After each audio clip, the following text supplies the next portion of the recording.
There are places in London where nothing looks out of the ordinary, and in a city that moves fast, it's easy to pass them without noticing.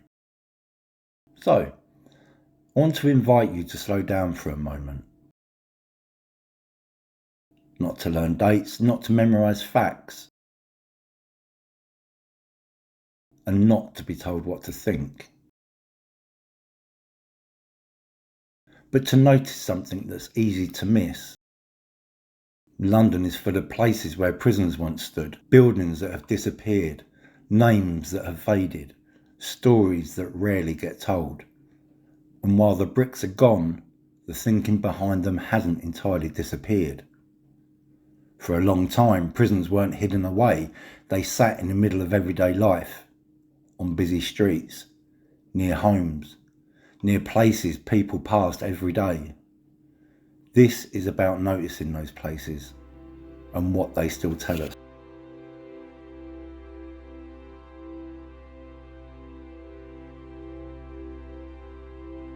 One of London's oldest prisons stood here, the Clink.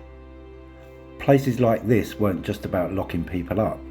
They were about deciding what behaviour was acceptable and what wasn't. The Clink sat right in the middle of everyday life, close to homes, close to trade, close to the river.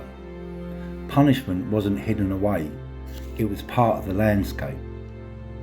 The name tells its own story, the Clink. It comes from the sound of chains, a reminder that punishment wasn't abstract. It was physical, audible, and meant to be felt. People pass through streets like this every day. Most of them weren't imprisoned here, but they knew it was here, and that knowledge mattered. Even now the language lingers, prisoners this way. Long after the cells are gone, the direction still points inward. The Clink is remembered as notorious, but what's more revealing than the reputation is the idea behind it, that some people need to be controlled, corrected, contained, rather than understood. That way of thinking didn't stay in the past, it travelled.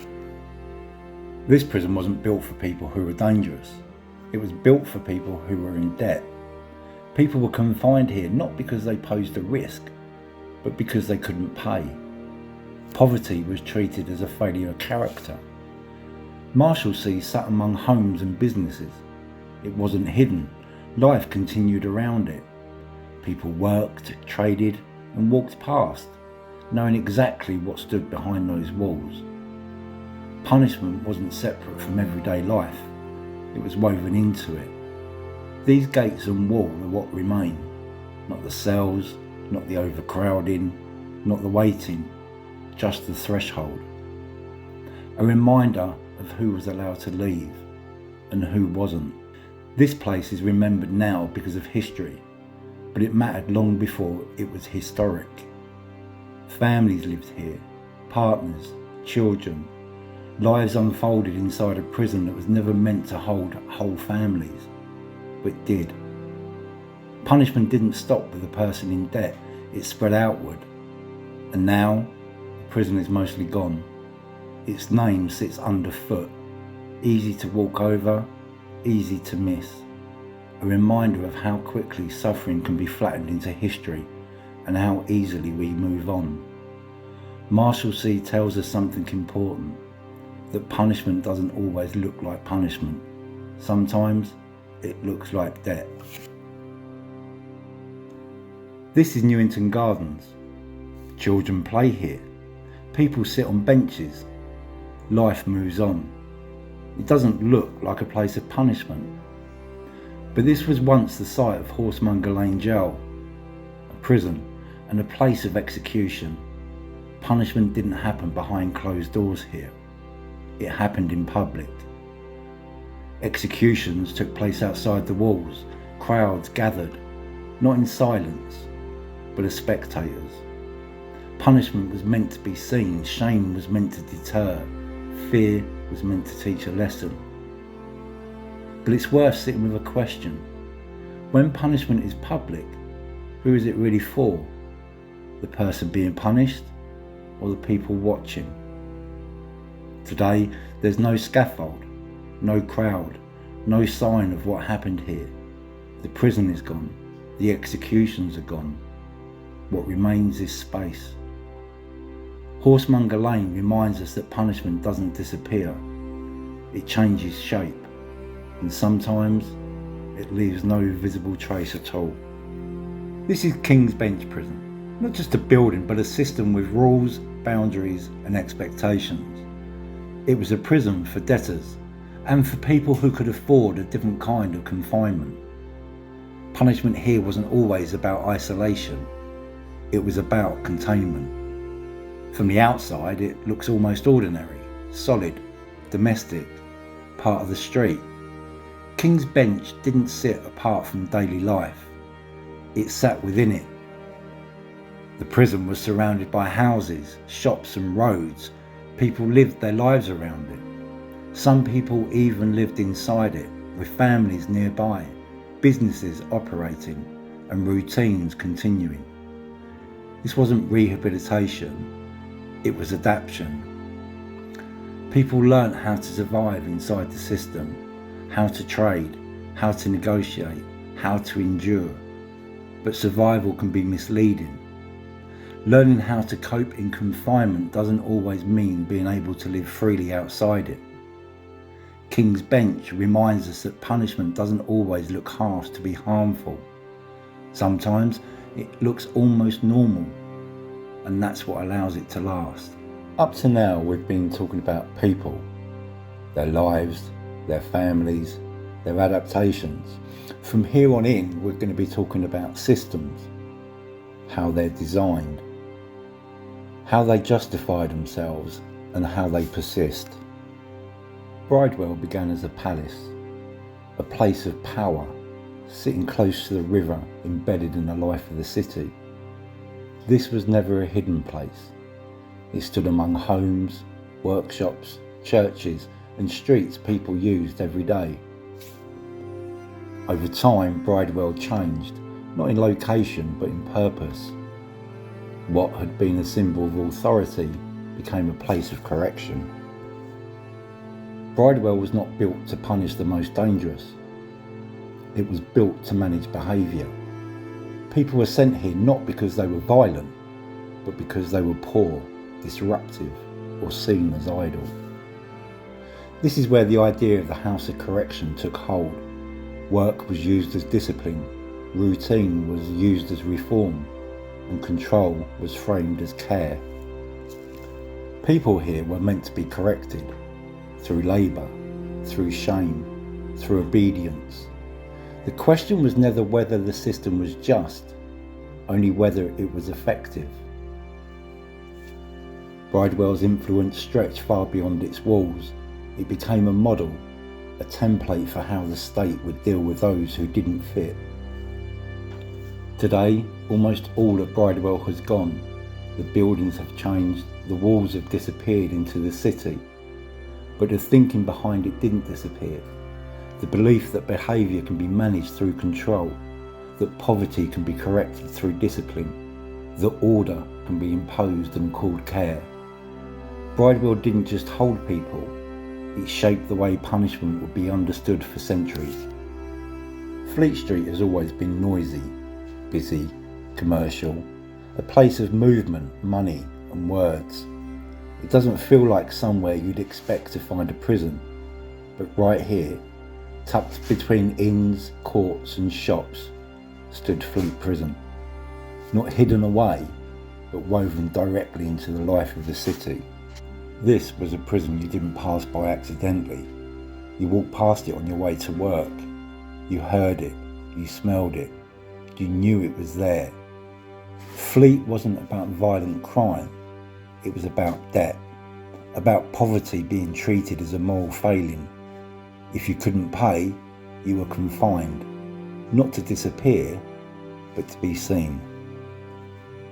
Inside, the prison was ordered and enclosed, cells, wards, yards. But life inside Fleet was anything but uniform.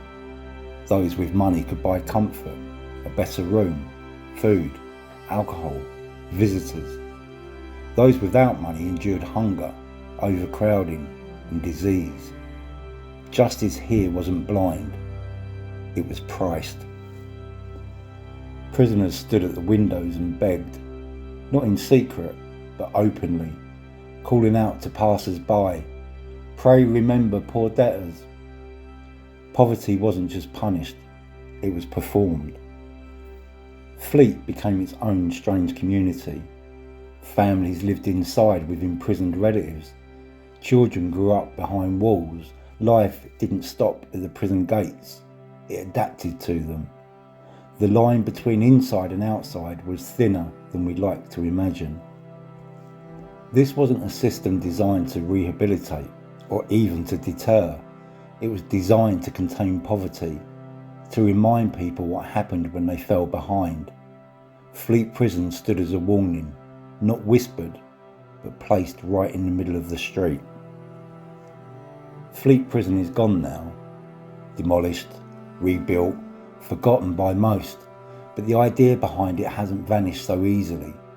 We still punish poverty, we just do it more quietly. Millbank was once one of the most ambitious prisons ever to be built in London. From the outside it looked solid, ordered, purposeful. This wasn't a place of chaos, it was a place of design. Millbank was built around the idea of reform, but it was also built around surveillance. Every corridor, every angle, every division. Control wasn't just enforced, it was engineered. The architecture mattered, because the belief was that people could be reshaped if the system was tight enough. Isolation, routine, constant observation. The thinking was simple. Change the environment and the person will change too. For many, Millbank was not the end of the sentence.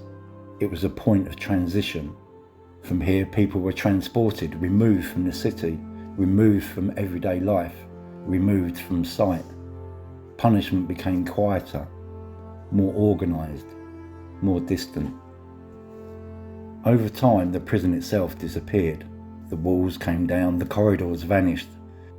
In their place came something else: culture, art, progress.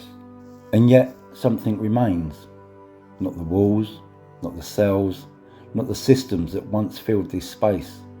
Just a stone, easy to walk past, easy to overlook, but still here.